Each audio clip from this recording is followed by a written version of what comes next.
In the quiet farmland of Adams, Tennessee, in the early 1800s, life moved slowly. Days were filled with farming, tending animals, and gathering around candlelight at night. The Bell family was respected in their community.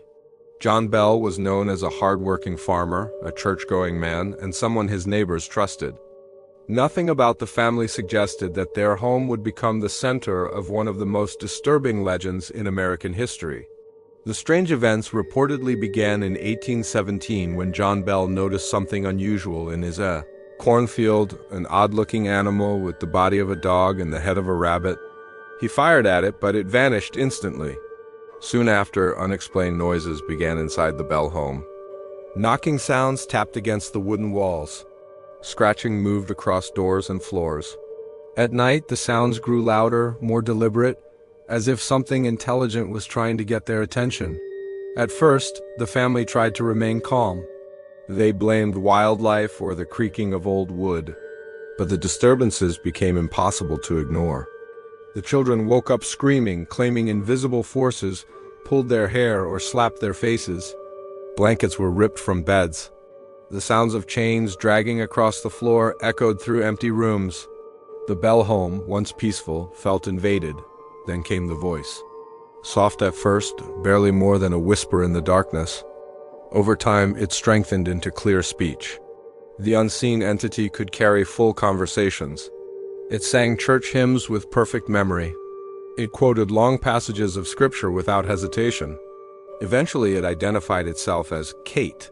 The spirit claimed it had a mission, though what that mission truly was seen to change depending on its mood. What made this case so unusual was how interactive the entity appeared to be.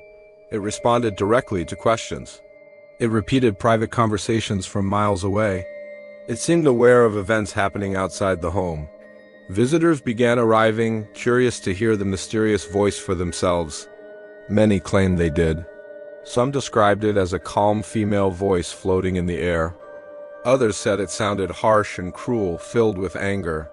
The spirit's behavior resembled what modern researchers might call poltergeist activity, objects moving, physical disturbances, aggressive interactions. But unlike typical stories, this entity showed personality. It laughed, it mocked, it argued. It even debated religion with visitors. At times it seemed playful, telling jokes and singing songs. Other times it was violent and threatening. Its focus seemed strongest on John Bell and his teenage daughter, Betsy. John Bell began suffering from severe and unexplained health issues. He experienced sudden weakness, difficulty swallowing, and facial spasms that doctors could not explain. The entity openly declared that it intended to kill him. It tormented him nightly, preventing him from resting. Witnesses claimed they saw him struck by invisible forces. As his condition worsened, fear spread through the family. Betsy's torment was more emotional but equally disturbing. Whenever she grew close to Joshua Gardner, a young man from the area, the spirit reacted violently. It screamed through the house, hurled objects, and physically attacked her. The harassment became so intense that Betsy eventually ended the relationship. According to legend, the spirit proudly announced that it had succeeded in driving Joshua away. The haunting gained so much attention that prominent visitors reportedly came to observe it. One of the most famous stories involves Andrew Jackson, who later became President of the United States. According to legend, Jackson traveled to witness the events. As his carriage approached the Bell property, it supposedly became stuck, unable to move forward despite the horse's efforts. Only after Jackson declared that he believed the witch was responsible did the carriage suddenly release. That night, members of his party allegedly experienced slaps and strange disturbances. Whether exaggerated or not, the story added to the legend's power. In 1820, the haunting reached its darkest point. John Bell's health collapsed completely. One morning, he was found barely responsive. A small vial containing a strange liquid was discovered near his bed. The entity claimed it had given him the substance. Soon after, John Bell died. Witnesses later said that during his funeral, the spirit sang cheerfully, as if celebrating. After his death, the disturbances gradually decreased. The entity claimed it would leave but promised to return in 7 years. According to local lore, it briefly reappeared years later, spoke with a Bell family member, and then vanished again. The events became known as the Bell Witch haunting, and over time, the story embedded itself deeply into American folklore. Unlike many ghost stories told generations later, this one was documented in early writings and supported by multiple witness accounts. That is why some call it America's only verified spirit case, not because science confirmed it, but because so many people insisted they experienced it firsthand.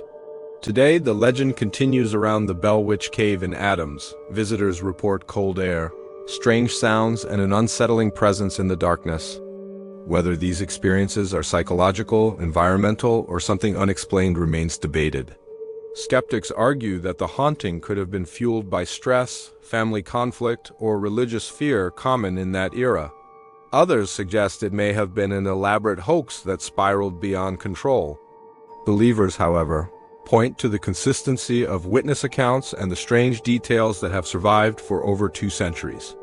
More than 200 years later, the Bell Witch remains one of America's most chilling mysteries. A story where an unseen voice spoke from empty air, where a respected family claimed to be attacked by something invisible, and where folklore and fear merged into a legend that refuses to fade. And perhaps that is what makes it so powerful, because whether it was real or not, people heard something. And sometimes that is enough to keep a legend alive forever.